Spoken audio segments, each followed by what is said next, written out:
You are listening to the Exceptional Conservative Network. For more information, go to www.theexceptionalconservativeshow.com.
Hey, good day to you all. It is dark, gloomy, and stormy out today. Welcome to the new. I'm your host, Randy Crum. So, I hope you all had a great weekend. Happy Motivated Monday. It's not so motivating, like I said, it's storming out. Thunderstorms and everything. But, anyways, I want to be brief with my intro today because I have a lot to unpack and a short amount of time to do it in. We're going to talk about critical theory. So this is the third installment and the final, I guess you could say, compilation of breaking down what critical race theory is and its origins, coming from critical theory, understanding Marxism, and how it all comes together. Systemic racism we talked about a couple of weeks ago. So bring it all together in this final culmination video that's going to give you a greater understanding of what's going on in our society today. So without further ado, let's get a baseline understanding as to what exactly is the difference. We're going to get some terminology straight. The difference between socialism, Marxism, capitalism, all that good jazz. So stay tuned. Check this out. The difference between socialism, communism, Marxism, and a whole lot more, explained by me, a sure scapegoat. There is a lot of confusion about these terms: socialist, communist, and people calling Obama socialist communist, without really having any proper idea of what those things mean. And this has pretty much always been a problem with socialism and communism. It even says so in the preamble to the Communist Manifesto written in 1848. So I'm here to tell you what all the different terms actually mean. Most people in the Western world, especially in America, have heard of Bernie Sanders. Bernie Sanders calls himself a socialist and talks a lot about Scandinavian countries like Sweden and Denmark, praising them for social welfare system which provide things like free education, healthcare and other benefits or security nets, all paid for by the government. Scandinavia is, wrongly, even by a lot of people within Scandinavia itself, I know because I live there myself, called socialist. Bernie Sanders ran against Hillary Clinton in the Democrat primaries in 2016. He lost the Democratic nomination to Clinton, who went on to run against Donald Trump. Donald Trump talks a lot about China, specifically the People's Republic of China, which calls itself socialist, with Chinese characteristics, of course. Donald Trump won the presidential election and became the 45th president of the United States of America, replacing the man who came before him, Barack Obama. Obama talked on multiple occasions about Guantanamo Bay, which is a military facility on the island of Cuba, but belonging to the nation of the USA. Cuba says that the land where the Guantanamo Bay facility is located belongs to the Cuban state, which calls itself socialist. Do you know who else called themselves socialists? The Nazis. Nazi is shorthand for Nationalsozialistische Deutsche Arbeiterpartei, which translates to the National Socialist German Workers' Party, NSDAP.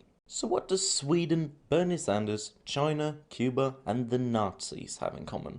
Well, in practice, nothing.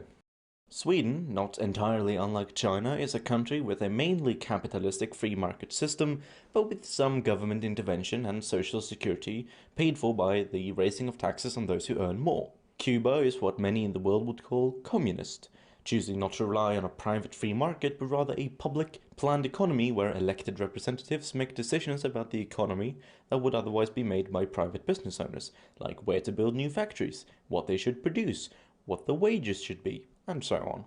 And although many in the West call Cuba communist, Cuba calls itself socialist. Yes, they are led by the Communist Party, but even they say that Cuba is socialist, not communist. And Germany, when it was ruled by the Nazis, also called itself socialist. And although the government was a totalitarian one, which dictated many things about the private lives of citizens, the economy was largely still capitalistic and had a free market, minus some protectionism and sanctions or embargoes here and there. So, what exactly does socialism mean?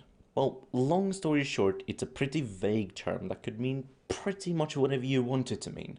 The definition of socialism is a society in which the means of production, distribution and exchange are owned by the community as a whole rather than private individuals.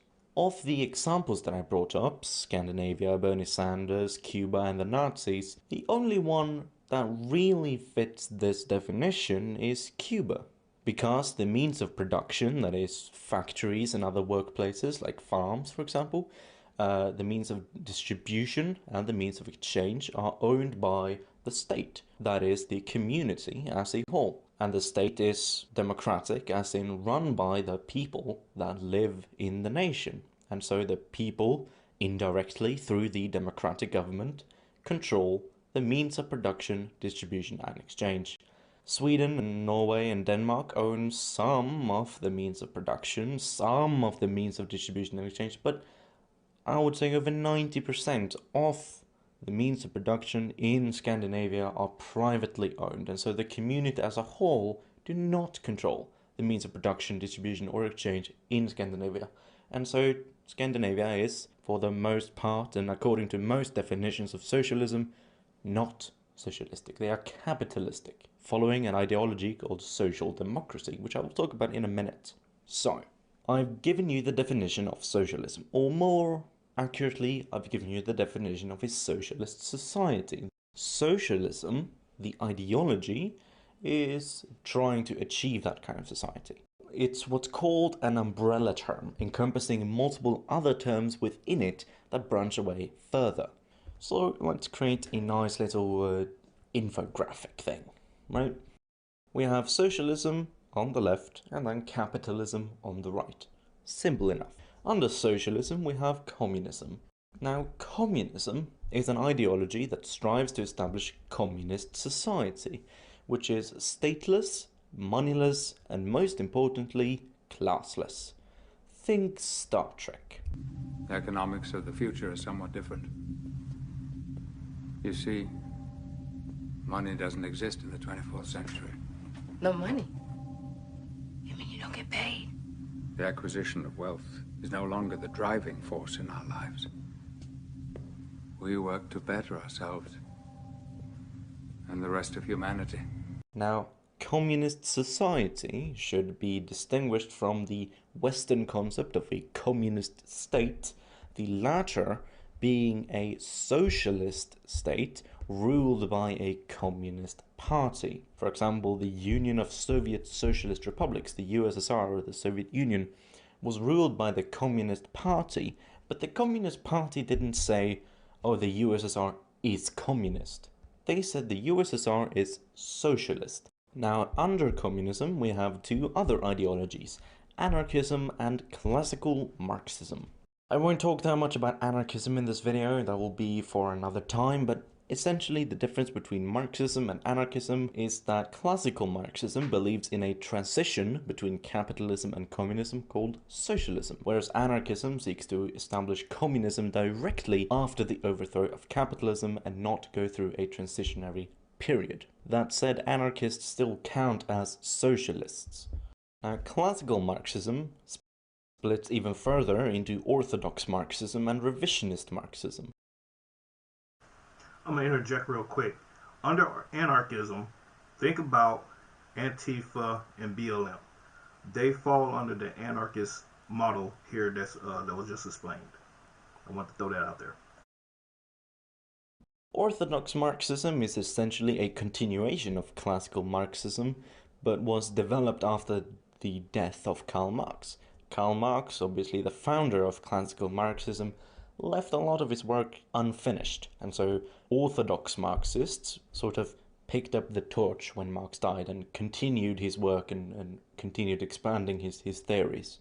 Revisionist Marxism, on the other hand, is an umbrella term for forms of Marxism that have changed one or more fundamental parts of Marxism. Social democracy is a form of revisionist Marxism that has changed Marxism so much that it is no longer socialistic, but rather a friendly version of capitalism. This is the ideology mainly followed by Scandinavia and some other European countries like France, for example.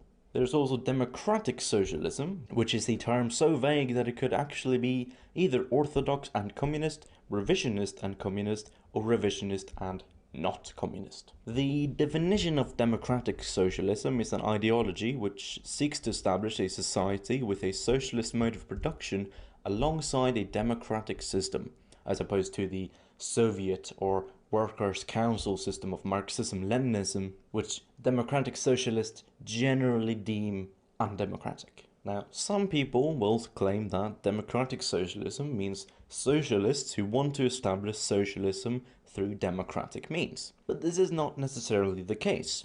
Yes, there are democratic socialists who aim to achieve their goals through elections, but there can also be revolutionary democratic socialists who reject participating in elections under capitalism because capitalist elections are undemocratic in their eyes, and they seek to establish real democracy alongside socialism through revolutionary means. Also note that democratic socialism is not the same as social democracy. Social democracy is pro-capitalism, whereas democratic socialism is anti-capitalism, at least in theory. There are some democratic socialist parties which are pretty much social democratic in theory, but just call themselves something else. Moving on.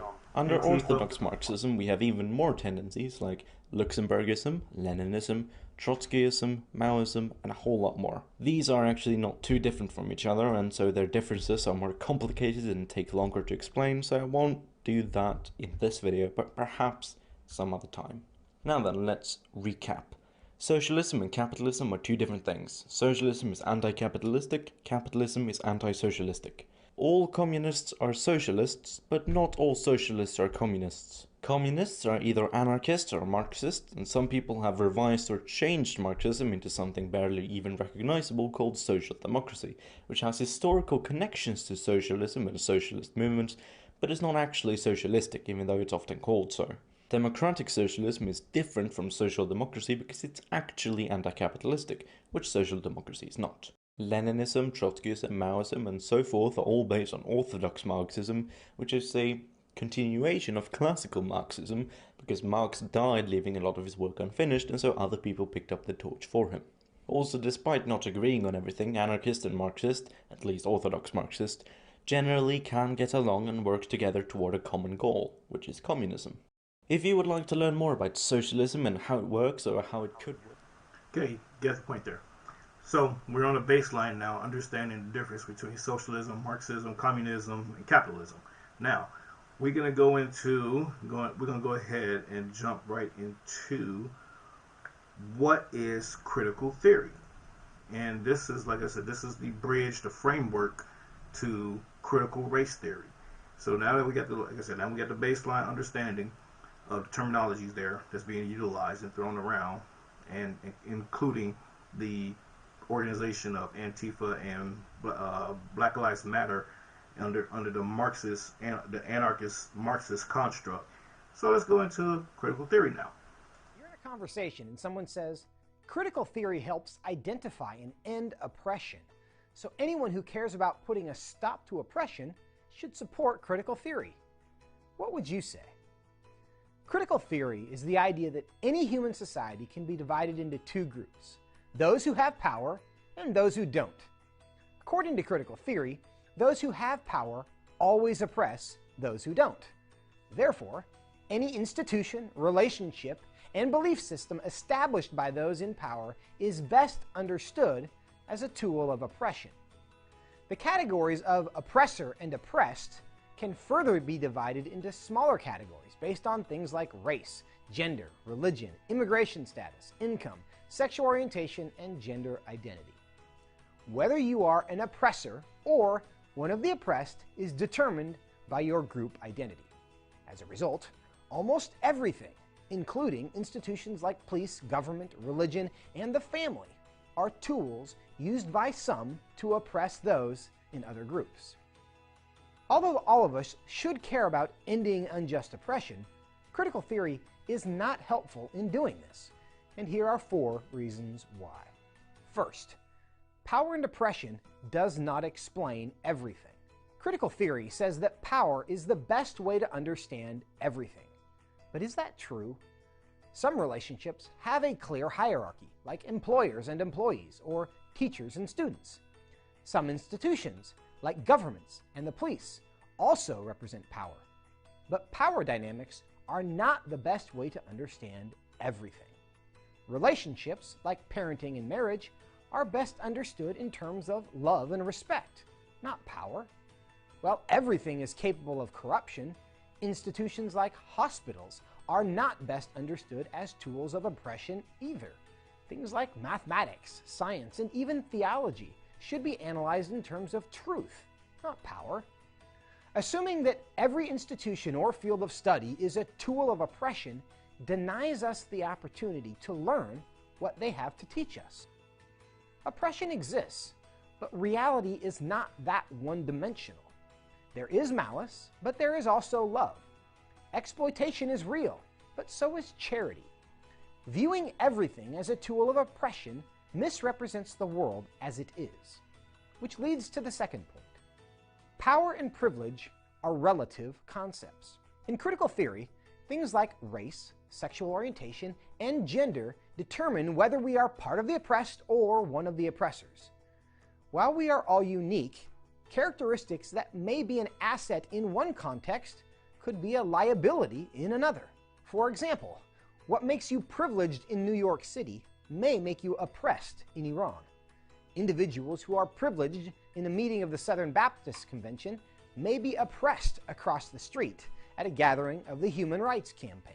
Reality doesn't support the idea that a person will always be oppressed because of X or always be privileged because of Y.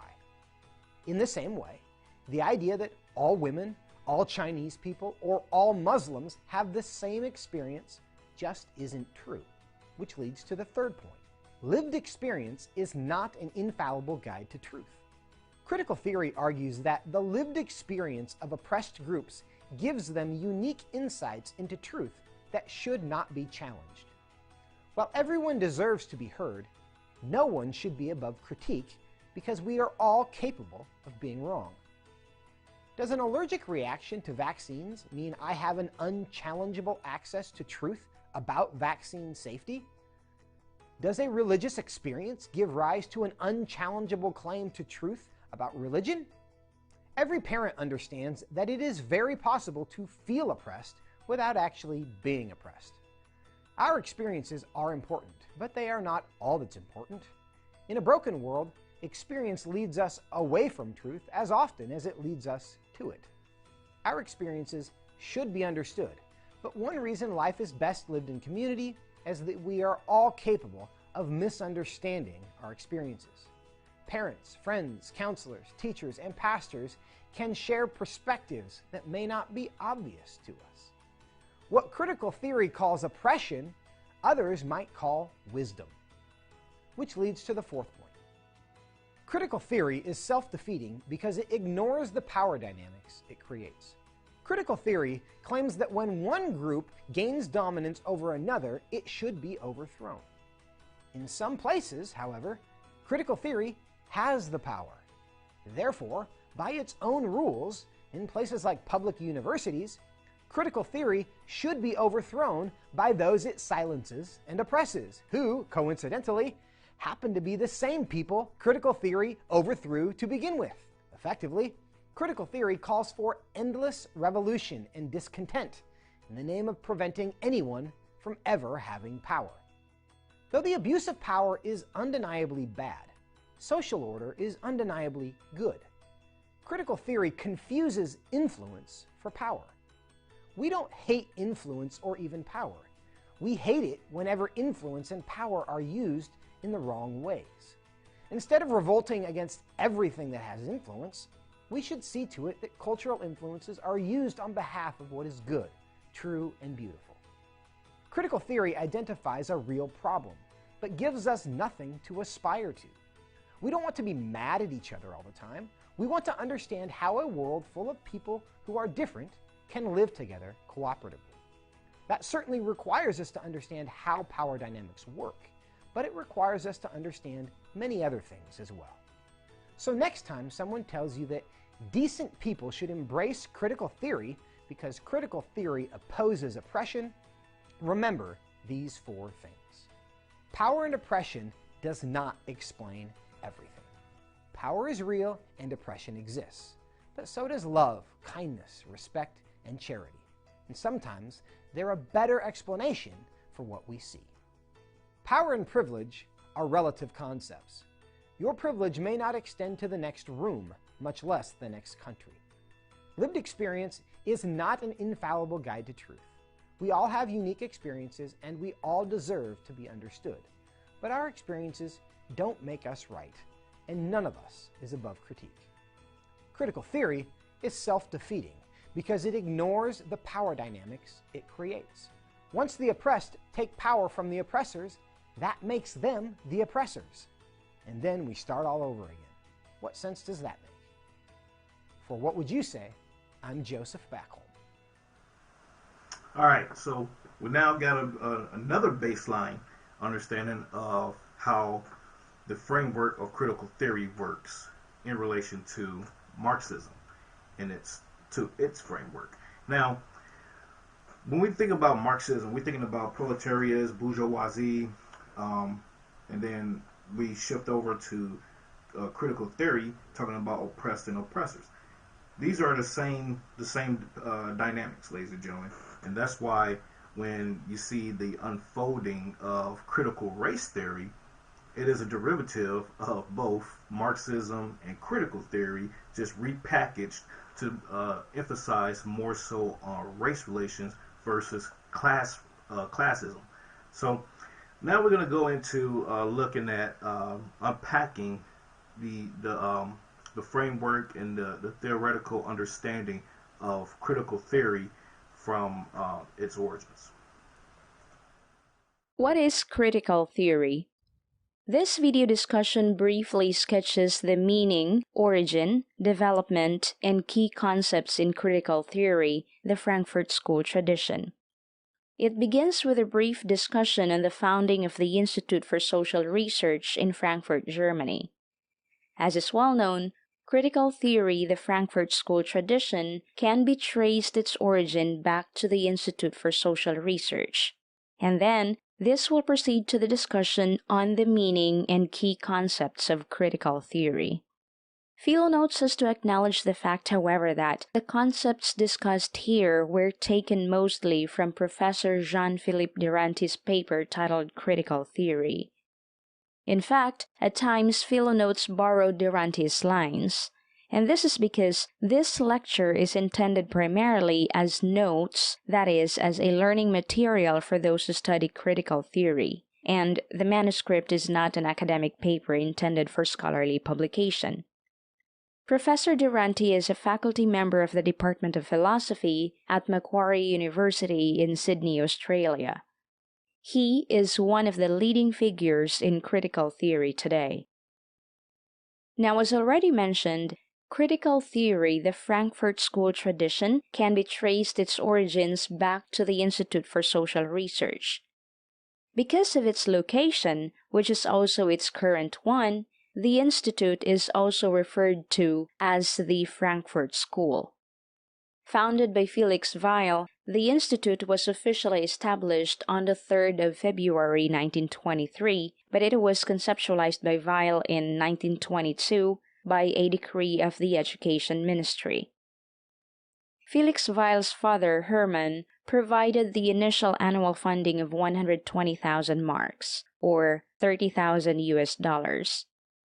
The Education Ministry suggested to call the institute the Felix Weil Institute for Social Research, but Weil declined. This is because Weil wanted the institute to become known and perhaps famous due to its contributions to Marxism as a scientific discipline and not due to the founder's name.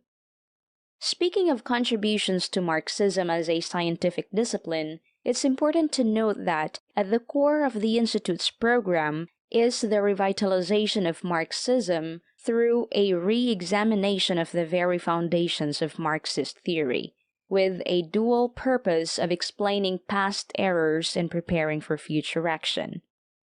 In fact, the Frankfurt School is a brainchild of the Erste Marxistische Arbeitswoche, or First Marxist Work Week, which met in the summer of 1922 in Ilmenau, Thuringia.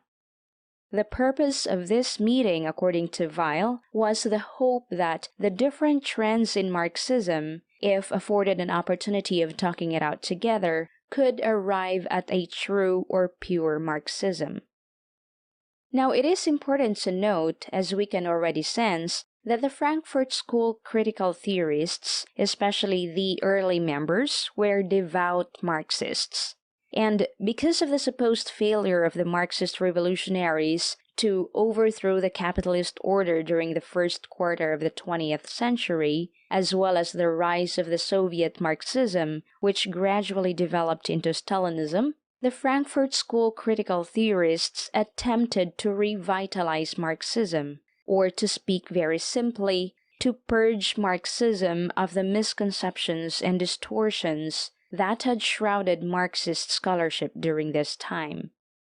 Needless to say, the Frankfurt School critical theorists believe that Marx's philosophy remained the hope for the oppressed, those who had been disenfranchised by the capitalist order.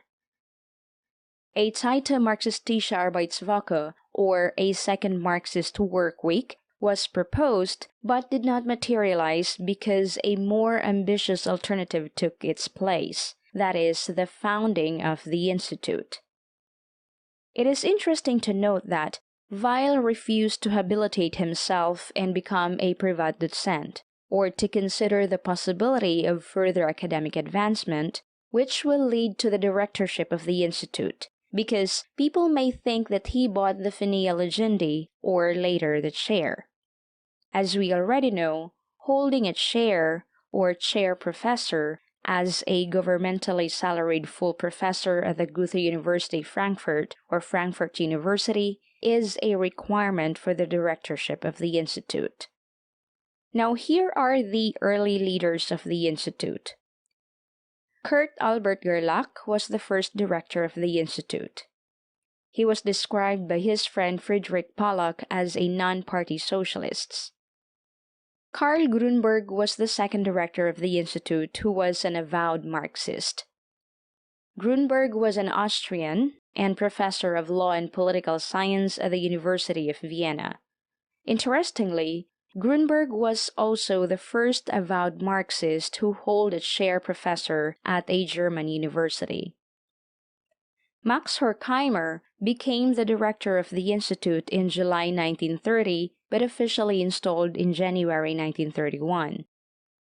With Horkheimer, the Institute entered its period of great productivity.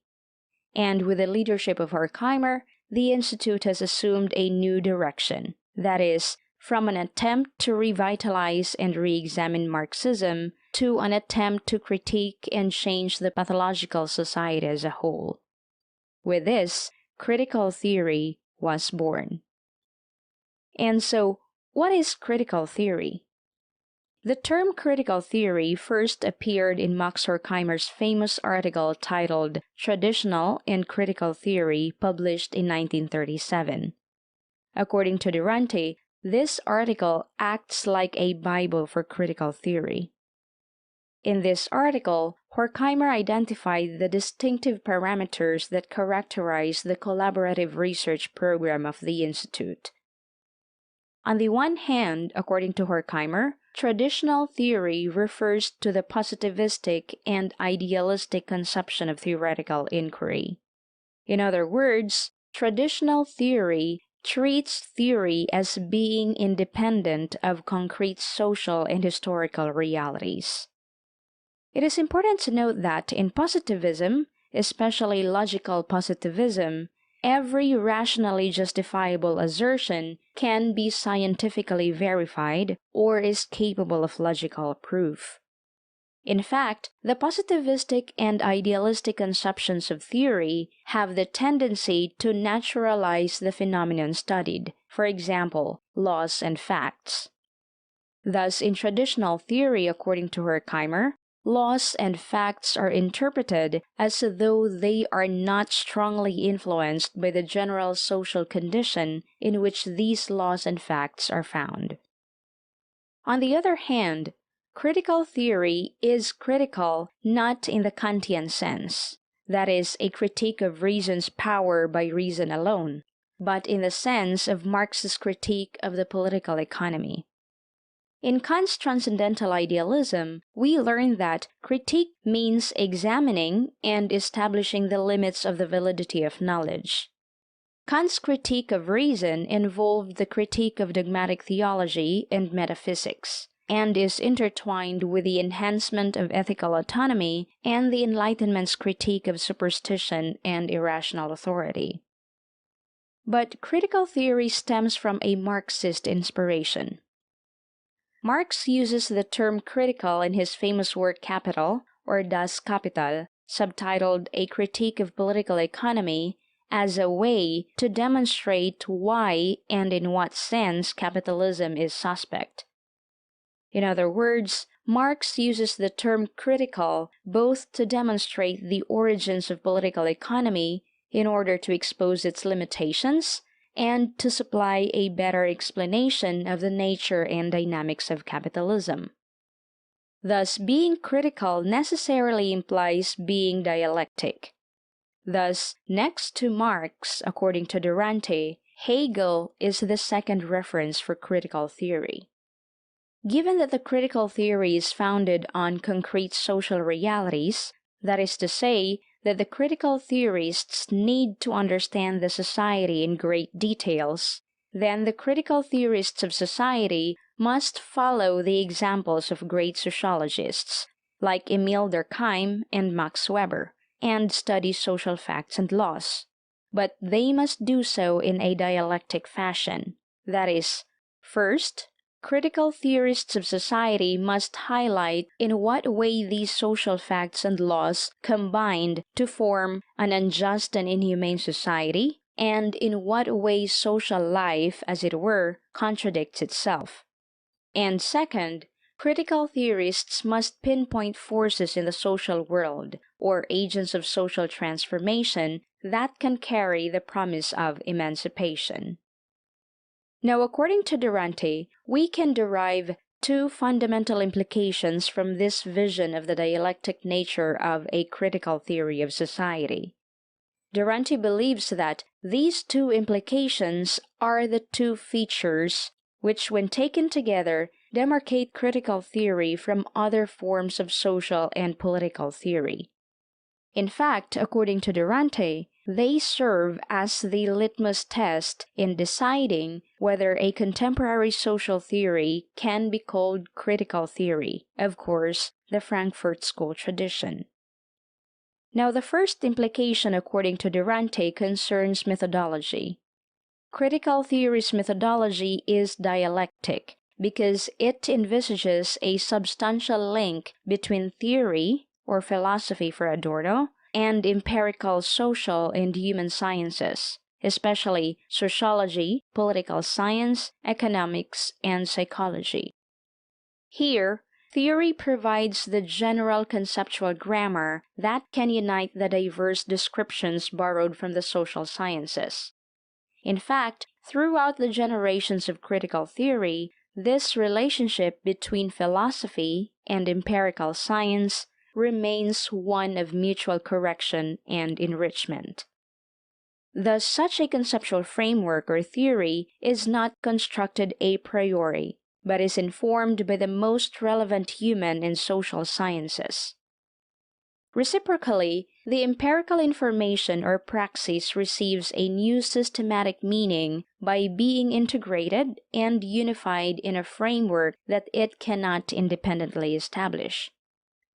Now, the second implication concerns the unity of theory and praxis. The historical self-awareness of critical theory means that it is conscious of participating in the very historical time it studies. Thus again, the relation between social theory and social reality is a relation of reciprocal dependence. On the one hand, theory receives its fundamental impetus from extra-theoretical interests. This means that theoretical endeavors find leading clues about the reality they study in the experience of individual and collective dissatisfaction with existing social order, as well as in the aspirations expressed most notably by social movements that struggle for emancipation. On the other hand, theory also aims to have practical relevance by clarifying the core concepts, norms, and values with which to describe the social experience in both its negative and positive aspects.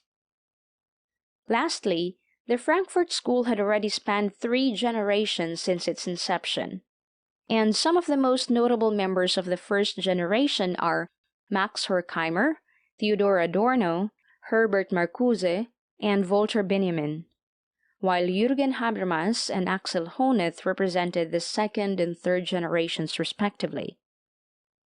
And we also have postmodernism that involves Michel Foucault, Jacques Derrida, Jean Baudrillard, and Jean-François Lyotard. It is important to note that postmodernism is not part of critical theory, the Frankfurt School tradition, but this is included in the diagram just to show that almost at the same time when Habermas was busy formulating his brand of critical theory, there was another famous philosophical movement that was developing in France, namely postmodernism.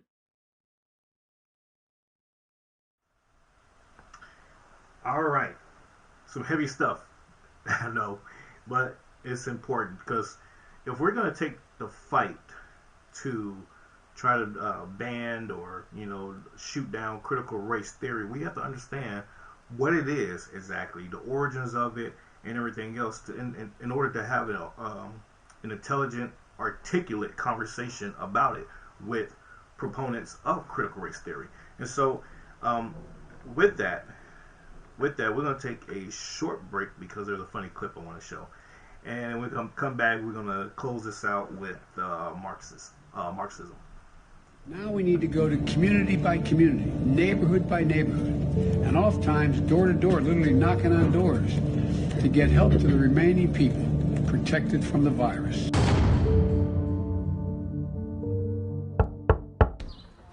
Can I help you? Oh, hi. I'm with the Biden administration. Do you have a minute for me to tell you about the non-FDA approved injection we desperately want you to get? Why the hell are you knocking on my door? I'll take that as a yes. We've been reviewing your medical records and it appears as though you haven't gotten the... That's illegal. Indeed. And what they show is you haven't gotten the shot yet. So I'm here on your private property to pressure you into doing so. Letting politicians decide what medicines I take is insane. You're not doctors, you're not even qualified. We're politicians. We like power. And we feel that qualifies us to do whatever we want. It absolutely doesn't. What I put in my body is my choice, and I'll consult my doctor over that because he knows me personally. Because it's a medical issue. No, ma'am. This is more of a political issue. You can trust us. You're part of the government, and you work for me. And you being here is a complete infringement on my rights. You need to read the Constitution. At the Biden administration, we don't believe in the Constitution. It's not really how we want to govern, so you need this shot. The fact that you really want me to get this thing makes you look really, really suspicious. Thank you. You don't even know the half of it. And the more you push this thing, the more I doubt the safety. Oh no. When you look at this spreadsheet with our profit margins, you'll see that what we're working with here is totally safe for business. And the long-term clinical trials of an hour and a half are squeaky clean. You have nothing to worry about. It seems like you just want control. For your protection, yes. Thank you for seeing. We're just looking out for your best interests with our propaganda campaigns, censorship, and now me being here knocking on your door. You're welcome for all that we've been doing. Are people dumb enough to believe that? Some are. Now, I would really like to stab you with this needle and inject what's in it that you have no control over into your body. Absolutely not. I kind of just want to do it anyway. My body, my choice, you creep. That's not the way we see it. At the Biden administration, we look at it as your body, our choice. It's kind of a Bill Cosby-inspired mentality we've adopted. Get off my property now. Get the off my property. No. I don't understand. Are you saying you don't want the shot that you've chosen not to get? Wait. While I'm here, do you mind if I confiscate all your guns? Go ahead and try.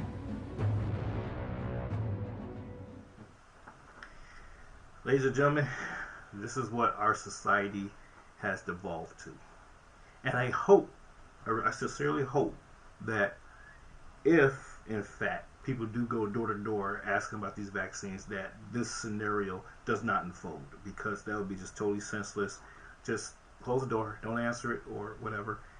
But let's try not to resort to violence, although I know some people out there are probably itching to do so. But anyways, let's go jump into, when we have a few minutes left here, let's jump right into understanding what Marxism is. And this will give us the capstone to what critical theory, critical race theory, and yeah, those two, how they converge on each other.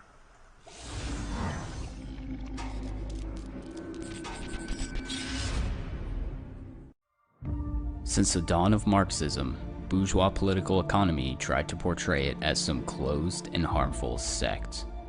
In doing so, the majority of so-called experts cannot even formulate what Marxism is and what its main provisions are. Let us investigate the matter. Marxism is a coherent scientific worldview based in the 19th century on the most progressive ideas of humanity. It combined the German classical philosophy, English political economy, and French utopian socialism. Marx and Engels' views were greatly influenced by Hegel's dialectics, the science about the most common laws of nature, society, and intellectual development. But his dialectics were based on an idealistic foundation, the ideal as the origin of the world from an abstract, non-material basis. Marx and Engels rejected these views and set philosophy invented by Hegel on a materialistic foundation, thus creating a new, consistent philosophical trend, dialectical materialism. In contrast to the views of the idealists that human thinking is primary and it determines the surrounding reality, Marxism proves that it is not the consciousness of people that determines their being, but, on the contrary, the social being determines their consciousness. Marx was the first to discover that it is the material basis, the economic relations between people, that determines the superstructure, that is, all other human relations, politics, culture, ideology, and so on. The philosophers have only interpreted the world in various ways. The point, however, is to change it. Marx did not just describe the history of mankind. He was the first to reveal the driving forces of historical development. He gave a scientific answer to the question, why did society develop in this way and not any other way?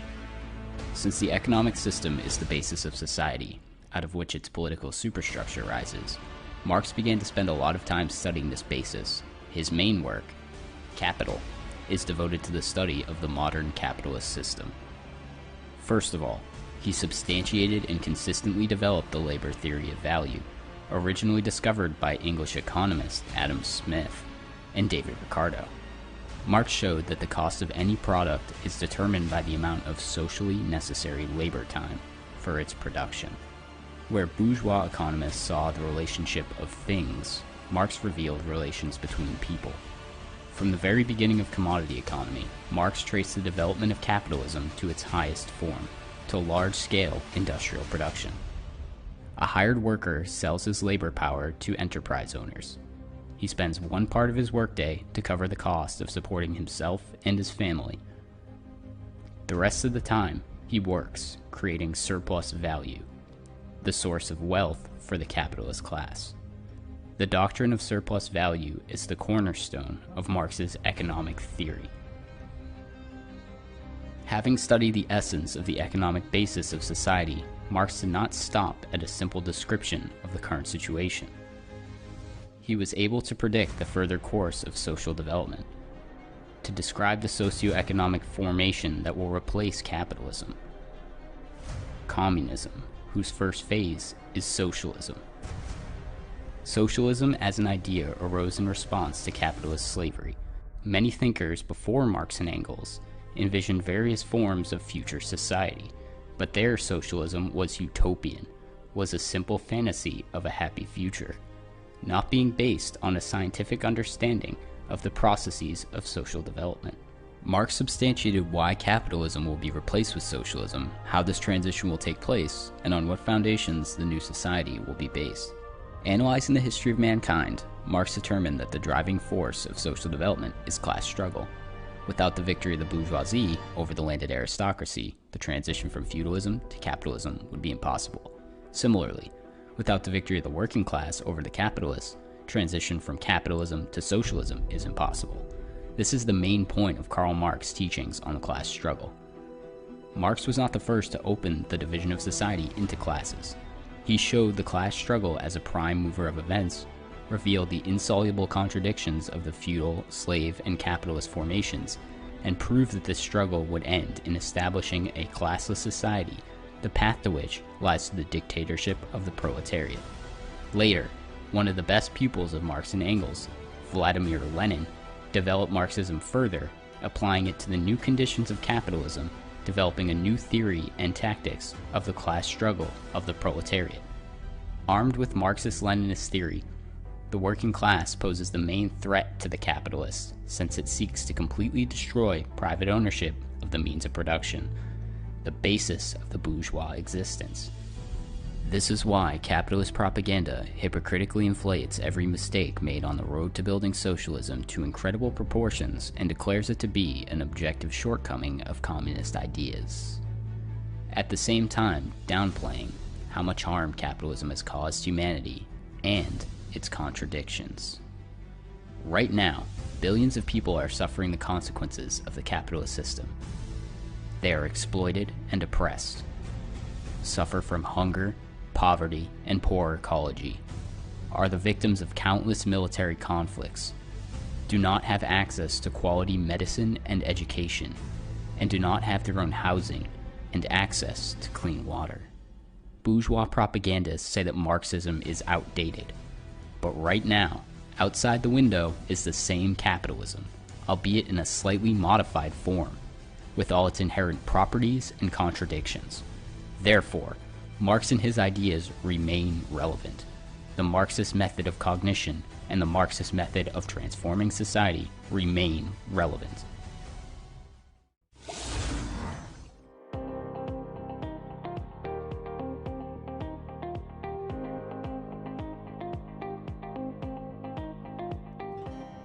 So let's look at the rules themselves.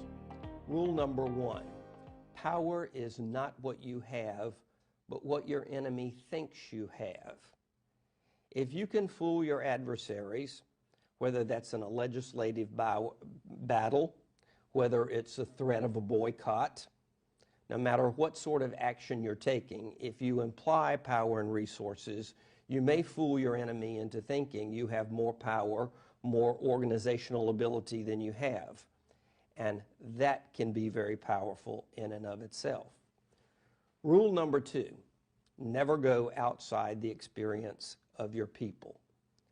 People aren't comfortable with things that they have no familiarity with. Now, it doesn't mean you aren't constantly training people to become familiar with new tactics, new ways of doing things. But you get people to do things that they are familiar with and they understand and they know. Rule number 3, always go outside the experience of your enemy. Keep your enemy always a little off kilter. Make sure your enemy doesn't know exactly how to respond. increase uncertainty and fear, make them address issues that are distracting, that they aren't expecting to address, that they might not know how to address. Rule number 4, make the enemy live up to their own book of rules. And this is extremely important, and this is straight out of Antonio Gramsci, the Italian communist. Catch your enemy lying and hold him to that, but don't hold yourself to any standards at all whatsoever. This is typical in all the campaigns we see waged by the left today. Make your enemy adhere to their bourgeois standards. That's the way they see it. Chris, do you think we'd have one example of maybe how the left has done this, today, forced, or even the right has done it to the left, force the other side to live by their own standards? Well, I think we see it in a lot of recent campaigns. Anytime any candidate or politician on the right gets a statistic slightly wrong, the attack is immediately made. You're lying. You're exaggerating. On the other hand, we can have someone perhaps even in the White House earn many Pinocchios for telling things that aren't right.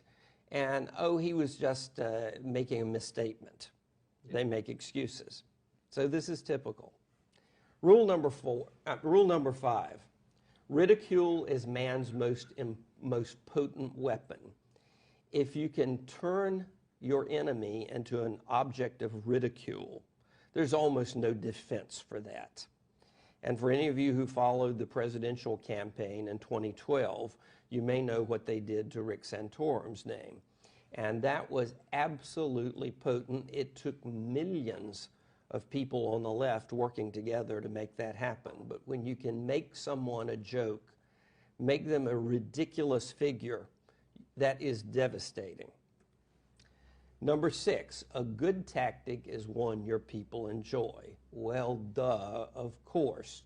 If people enjoy what they're doing, they will do it with more vigor and more imagination, and they'll be much more involved in the process. Rule number 7, a tactic that drags on too long becomes a drag. Your people get bored. They don't see any results, and it does become counterproductive. That, to some extent, is what happened with the Occupy movement. It just dragged on and on. Nobody saw anything happening, and eventually it just petered out. Rule number 8, keep pressure on. Don't give your adversary a chance to regroup. If you let up, it may give the crisis management team for your opponent a chance to figure out a way to counterattack. So always keep the pressure up. Rule number 9, the threat is usually more terrifying than the thing itself. And this works with the earlier rule to imply power. Adversaries will expend inordinate resources to defend themselves against a threat that you may not even have the power to fulfill. So make the threats, imply the power, and you can really keep your adversaries off guard. Rule number 10, the major premise for tactics is that the development of operations that will maintain a constant pressure upon the opposition. Now, what this means in essence is the left is not in a battle. They're not in an election followed by a legislative battle. They are in constant war. On the right, we see politics like a basketball game. We go sit in the bleachers, we cheer for our team, then we go home, back to our families, our communities, our churches and synagogues, and we live our lives. That's not how the left sees it. The left sees this as constant war. Rule number 11, if you push a negative hard enough and deep enough, it will break through to its counter side. Now, what they mean by that is you keep pushing and pushing and pushing, and eventually you may win sympathy from the public at large, or you may push your opponent into overreacting, which can earn you sympathy from the public at large. Rule number 12, the price of a successful attack is having a constructive alternative. That is, you have to have a demand. You have to have a solution, because you may have your opponent simply cave in. This is especially true in legislative battles or demands for public policy changes. So you need to have a demand, so if they cave, you can tell them what you want. Rule number 13, and this is the favorite of the left. We see it in every campaign. We see it on MSNBC regularly. Pick the target, freeze it, personalize it, polarize it. They pick their targets on the right, and they try to make these people radioactive, hurling the epithet racist at anybody and everybody they want to make these people untouchable. That is their favorite.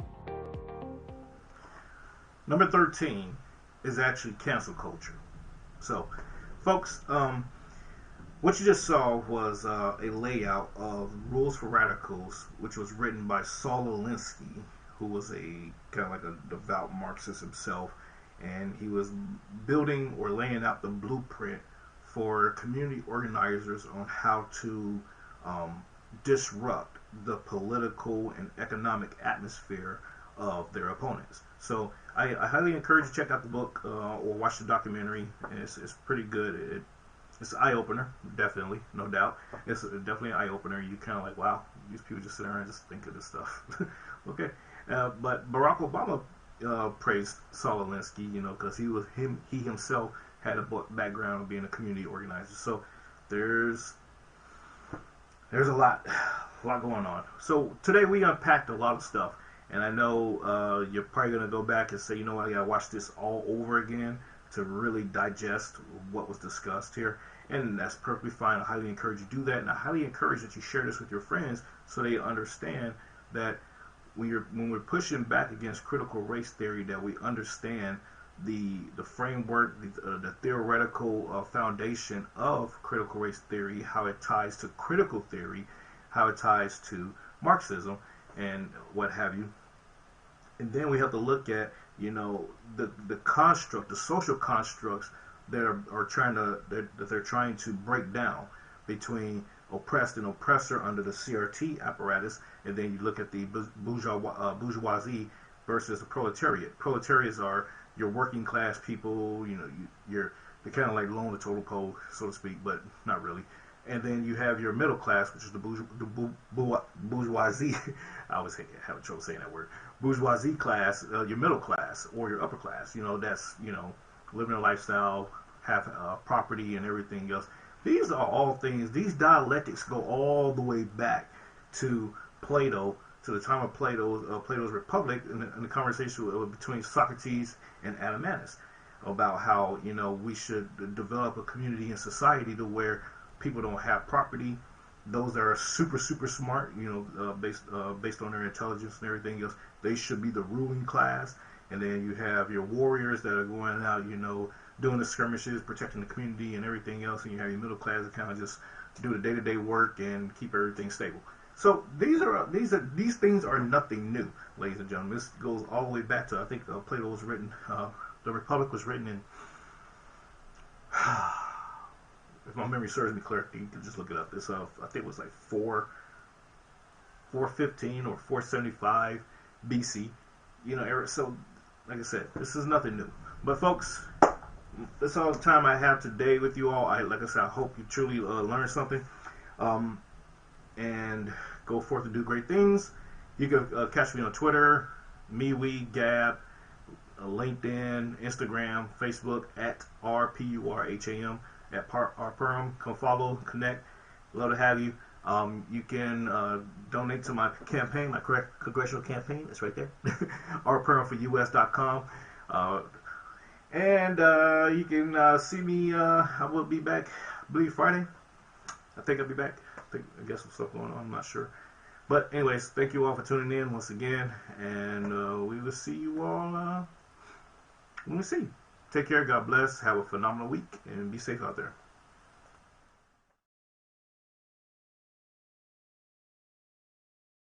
You are listening to the Exceptional Conservative Network. For more information, go to www.theexceptionalconservativeshow.com.